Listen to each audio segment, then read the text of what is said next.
The question with AI is going to be, do we let it take over the entire issue? I think that's where Elon Musk, so his interesting warning. Can you have a democracy with this?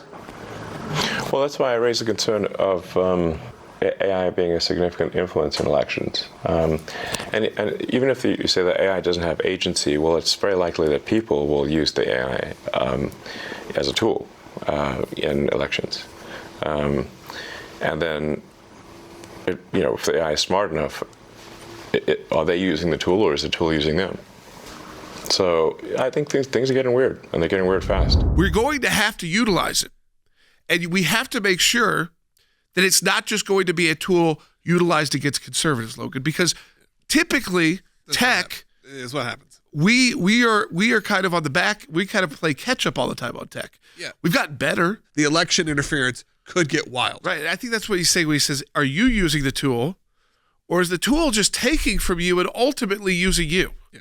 So every time you're putting something into AI and then you're having to maybe ask a follow-up or a secondary question or a third question, next time around, you won't need to ask the follow-up or the secondary or third question. And at what point is it, I mean, we know the Chinese are programming their AI to be pro-socialist, to never attack the Chinese state. So there is a lot of human involvement in the beginning stages, but ultimately you will lose control. I mean, he even talked about how do you shut it off when it's online and you've got to have some kind of kill switch that we all agree upon.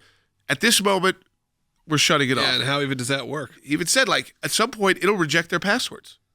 It won't let you turn it off. It won't let you code it to stop.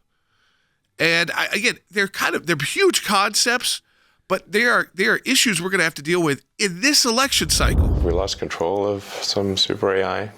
For some reason, like the things that would normally work to do a passive shutdown, like the administrator passwords, if they somehow stop working, where we can't slow down or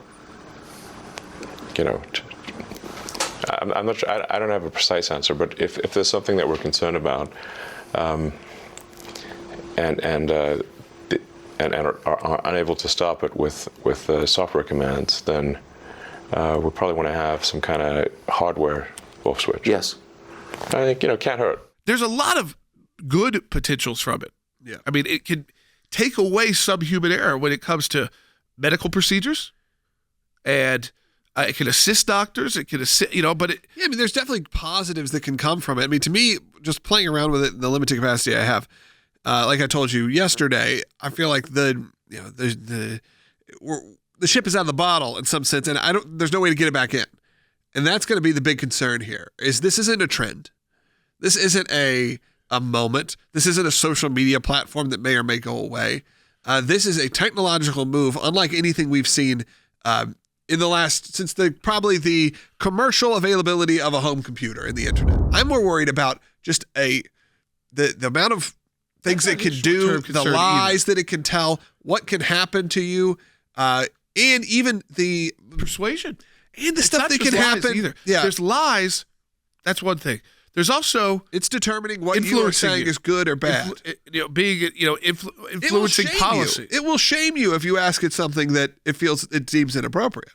Right. It will say, I'm not, I think that essentially will say, I would deem that hate speech, therefore I will not, because I think a lot of people, especially when it started, tried to figure out how much far you could push it. And again, this is the free consumer level version of this. Like we were talking about how it could impact our elections, we have to deal in the reality of the moment. And also then think forward as well, and kind of whether it's investing in it, but also investing in the right restrictions. People didn't understand the power of the internet. The people in charge certainly did not.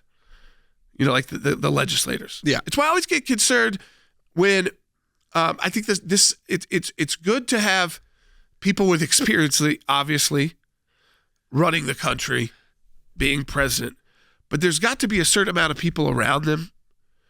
And I think this is important too for our courts, who fully get technology usually either. New stuff. Yes, and understand that we might not figure out every part of it right now, but we understand what we don't want to happen. So let's start putting in the requirements for safeguards, even if we don't yet know how to write the requirement. Because the industry making money off this, they're not going to want to spend their money on that part unless you tell them this has to be part of it.